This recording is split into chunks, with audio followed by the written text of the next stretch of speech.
岳哥说电影，专注好电影。大家好，我是岳哥。秋意渐浓的时节，我独自一人踏上了前往乙斗的旅程。在汤川桥附近的旅馆里，我再次邂逅了那个可爱的女孩，最是那一低头的温柔，像一朵水莲花不胜凉风的娇羞。她甜美的笑容在我心中升起了一道绚烂的彩虹，她闪亮的心眸照亮了我孤独的旅途。我沉醉在她的一举一动、一颦一笑中。她抬起头看了我一眼，惹得我心里扑通扑通直跳。那年我刚好20岁，是东京第一高校的学生。第二天，我再次踏上行程，漫步在绿意盎然的幽谷中。一路上虽有清风和山花相伴，我却依然觉得孤独。可能是心里惦记着那个女孩，所以才会感到孤独吧。快到天成山顶的时候，天空下起了豆大的雨点。我冒着大雨，快步冲进了路口的茶馆里躲雨。果然，我又追上了他们，心里忍不住暗暗欢喜。我愣愣地看了女孩一眼，她却羞涩地低下头去。见我伫立在身旁，她赶忙把坐垫让给了我。她把坐垫翻了个身，让我坐干燥的一面。他们一行5个人，四海为家，卖艺为生。这是我第一次和她坐得这么近，正想着该和她说些什么好，不料茶馆的老婆婆非要把我拽到里屋去烤火。我戴着学生帽，她一眼就认出了我的身份。那个年代，万般皆下品，唯有读书高。婆婆殷勤地帮我擦干身上的雨水，就像对待自己的孙子一样。我坐在火炉旁，眼睛却不由自主地望向外面。婆婆和我闲聊起了家常，我却一个字也听不进去。雨停之后，天空变得很蓝，女孩一家又要启程赶路了。眼看他们已经出发，我赶紧跟婆婆打听他们会在哪里歇脚。婆婆却一脸严肃地告诫我，他们居无定所，四处漂泊，哪里有客人他们就会到哪里去。谁叫他们是卖艺的呢？她劝我别跟他们走得太近，对我没有好处。我付了钱后起身要走，婆婆却追出来抢下我的书包，非要送我一程。盛情难却，我也只好由着她了。可婆婆步履蹒跚，走得太慢，我探着脑袋急切地望向前方。在隧道口，我接下了书包，让婆婆早点回家。在她送别的目光中，我一路小跑穿过了幽暗的隧道。出了隧道口，眼前的景色一下子就变得明亮起来。我向山下眺望，还好他们小小的身影正行走在蜿蜒的小路上。我加快脚步，不出2里路就追上了他们。在山路拐角处，我看到了女孩，她也回头看了我一眼。我不能放慢脚步，否则自己的小心思就会被人看出来。于是我装作高冷的样子，大步流星地往前走。走到男人身旁时，他主动和我搭话道：“你走得好快啊！”雨停了，人也觉得好舒爽。我冲他笑了笑，然后放慢脚步和他攀谈起来。男人告诉我，他们一家是大岛人，靠卖艺为生。春天一到，他们就离家，天冷以后他们才回去。此时他们正要返程回家，不过一路上还要卖艺挣钱。他叫荣吉，女孩是他妹妹，名叫薰子。这次他跟着演出，是为了寻找自己儿时的好姐妹阿君。说话间，不知不觉来到了一处村庄。那时候的日本卖唱的艺人社会地位非常低，薰子一家正准备上山绕小路，我赶紧叫住了他们。原来村口的告示牌上写着乞丐艺人不准进村，不过有个读书人陪他们一起，想必也没有人敢提出异议。薰子一听，脸上露出了天真无邪的笑容，从石头上一跃而下，像小鹿一样蹦蹦跳跳地跑到前面去了。我们一路前行，终于在傍晚时分赶到了一家小客栈。我提出想和他们结伴去下田镇，薰子听后十分开心，他冲进客栈说要帮我倒茶，把大家都逗笑了。可他在我面前总是有一点小紧张，一不小心打翻了茶水。其实我又何尝不紧张呢？我连声安慰他没关系，我想和他们住在一起，互相有个照应。可荣吉却认为读书人不适合住在这么简陋的地方，他把我送到一家温泉旅馆后便起身告辞了。阿君就在这个小镇上工作，薰子按照地址寻了过去，可风书店里的女人却说阿君已经离开了这里，至于他去了哪里，女人却不愿意透露半分。其实阿君就在这里，只是已经身染重疾。当天晚上有客人请薰子一家人去表演，听到喧闹声，我才知道他们就在隔壁酒馆里表演。我想看看书，却怎么也静不下心来。我翻过栏杆，探出大半个身子，才瞧见了薰子。虽然隔得很远，我依然能看见她如花的笑靥。一个醉醺醺的客人耍起了流氓，趴在她身上动手动脚。我一着急，差点摔下楼去。我从来都没有如此紧张过。房檐下的路灯被我拉断，和我的心一起被摔得粉碎。当天夜里，我躺在床上翻来覆去，怎么也睡不着。那可能是我这辈子最难熬的一夜了吧。第二天清晨，爽朗的秋阳把小山谷照得很亮。荣吉要我一起泡温泉，还跟我聊起了家常。得知薰子并没有被坏人糟蹋，我的心也少去了阴霾。荣吉说薰子他们正在小溪边洗澡，和我们打招呼呢。我来到窗边，放眼望去，薰子也看见了我，她就像来自森林深处的仙子一样，光着身子就跑出了小木屋。她躲在小树丛后面，用力地向我挥手致意。那一刻，我仿佛融进了她那明亮的双眸和那无邪的笑容之中，那种纯洁和天真，就像一汪溪水流进了我的心里，洗净了我的身体。傍晚时分，旅馆的一位大叔邀我和他下五子棋，他非要赢我一局才肯放我走。可当小桥上飘来喧闹的锣鼓声后，我的心就飞出去了。当他们走到楼下时，我便起身去和他们打招呼，我邀请他们上来做客。接着荣吉他们去泡温泉，薰子想邀请我一起去，可当他看到棋盘以后，就产生了浓厚的兴趣。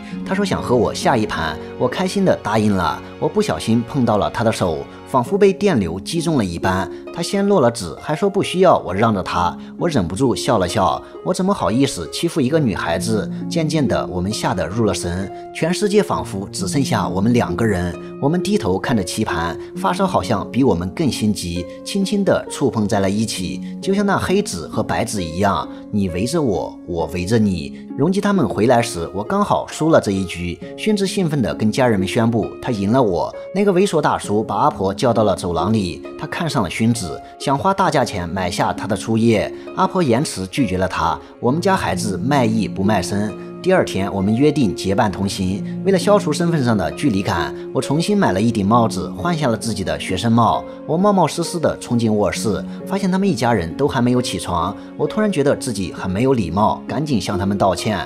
阿婆说没关系，今晚有个客人邀请他们表演，所以他们还得停留一天。于是我也决定多留一天。薰子手捧着买给阿军的护身符，此时他们一路带着的小白狗忽然跑掉了。薰子赶紧下楼去追，小白狗钻进了风俗店后面的小木屋里。薰子推开了木门，里面躺着他心心念念的阿军，满头大汗，气若游丝。薰子赶紧过去把他搂在了怀里，喂他水喝。阿军努力睁开了沉重的双眼，当他认出薰子后，却让薰子不要靠近他，因为他染上了传染病。薰子却怎么也不愿意离开，他紧紧握着阿军的手，把他贴身携带的护身符放在了阿军的手里。两个女孩都哭得很伤心，薰子努力地安慰着他，等你的病好了以后，我们一起回家乡。这时店里的女人过来送饭，正好撞见了这一幕，她把薰子赶出房间，啪的一下关上了木门。到了晚上，荣吉在隔壁房间里表演节目，楼下鸟店老板邀请薰子去吃炖肉。我知道这小老头心里打着坏主意，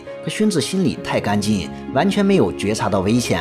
因为薰子只上到小学2年级，所以还不识字。他拿出一本书，缠着老板念故事给他听。老板念着念着就伸出了脏手，幸好阿婆及时赶到制止了他。薰子没有听完故事，拿着书来到了我的房间，看着他闷闷不乐的样子，我决定念故事给他听。听我这么说，他才舒展了眉头，露出了我爱看的笑容。他听得入神，我们也越靠越近。阿婆看见后赶紧打断了我们。就在我们离开小镇的那个早上，阿军无声无息地走了，薰子送给他的护身符也被命运无情地碾在了脚下。清晨的风凄凄冷冷的，他被无声无息地埋在了荒山里。薰子只能跟着家人继续流浪，可他心里放不下阿军。他站在山坡上大喊：阿军，祝你早日康复。路边的山花依旧烂漫，连绵的山脉就像大块的翡翠。走在上山的路上，薰子找到了一根小竹竿，他气喘吁吁地追上我，只为把那根竹竿送给我。快到山顶时，我的脚步愈发的轻快，荣吉他们被甩出了很远。薰子提着自己的裙摆，紧紧地跟在我身后。站在山顶上，已经能够遥望到薰子的家乡。他叮嘱我，放寒假的时候一定要去看望他们。我们坐在小松树旁歇脚，薰子伏在我身前，帮我拍去衣服上的尘土。他头上的木梳忽然滑落在地，我赶紧拾在了手里。接着我轻柔地帮他戴上木梳，彼此的心里都漾起了层层涟漪。我们坐在一起聊了很多开心又有趣的事情，我们毫无顾忌地开怀大笑，笑声乘着微风飞得很远很远。我真希望荣吉他们能走得慢一点，好让我们能多待一会儿。最终我们还是来到了夏田镇，那是我们结伴同行的终点。薰子叮嘱我晚上不要忘了去找他玩。我是个很害怕离别的人，因为我怕再也见不到薰子。随后我们各自找旅馆安顿下来，一想到即将到来的分别，我心里就填满了无尽的惆怅和懊恼。薰子草草吃了几口饭后，就守在窗边，盼着我早点到来。他用糖纸折了几只漂亮的千纸鹤，对着纸鹤哈一口气，仿佛是要赋予它们生命。一只纸鹤掉了下去，落在了一个学生脚边。当他发现那个学生并不是我时，赶忙躲到了窗户后面。看到我迎面走来，他紧张的小脸上终于露出了笑容。薰子兴奋地想要下楼，可阿婆却拦着不让他出去。原本已经推掉的演出，阿婆又临时改变主意继续表演。他看得出来，薰子已经对我情愫暗生，但一个舞娘是不能爱上一个学生的，他们身份相差悬殊，到时候他受的苦会比现在更多。与其将来深陷苦海，不如现在就切断痛苦之源。薰子默默地站在楼梯口，听着他们的谈话。他犹豫着，挣扎着。他并不是对阿婆百依百顺，他害怕的只是这份感情会毁了我的前程。他低着脑袋对我说：“我想我不能和你出去了。”约定好的事突然变卦，这让我有些失落，甚至于我想去和大家打个招呼，都被他拒绝。可明天一早我就要回东京，现在不和大家告别，恐怕以后都没有机会了。我独自一人上楼，薰子蹲在地上不说话，努力控制着自己的情绪。等我下楼的时候，薰子已经不见了踪影。我和小白狗也做了告别，然后落寞地离开。凄美的夜里，我仿佛听到了薰子压低声音的抽泣。第二天清晨，我和荣基在小石桥上互赠了礼物，他把我一直送到了渡口，没想到薰子早已在那里等候。荣基去帮我买船票，给我们留了独处的机会。自古多情伤离别，更别说在这冷落的清秋时节。薰子可怜楚楚的样子让我觉得有些心疼，他不说话也不笑，只是默默地低着头。我问他索要木梳以作留念，他这才抬起头看着我，轻轻地摘下梳子放到我的手心里。船夫催促我上船，我匆匆道一声珍重，转身踏上归途。然而渡口却找不到一朵可以相送的花，那就把祝福别在衣襟上吧，明天我们就会相隔天涯。尽管我努力地挥手告别，也抚慰不了薰子沉默的离愁。直到一声汽笛划过心头，他才奋不顾身地追着客船跑。他一边流着眼泪，一边努力地跟我挥手告别。我看见了他，热烈地回应着他，再见了，已逗的舞女。客船渐行渐远，直到我再也看不见他小小的身影。我手心里攥着他的小木梳，热泪已在心中汇聚成海。那溢出眼角的泪，只是茫茫星海中最甜涩的一滴。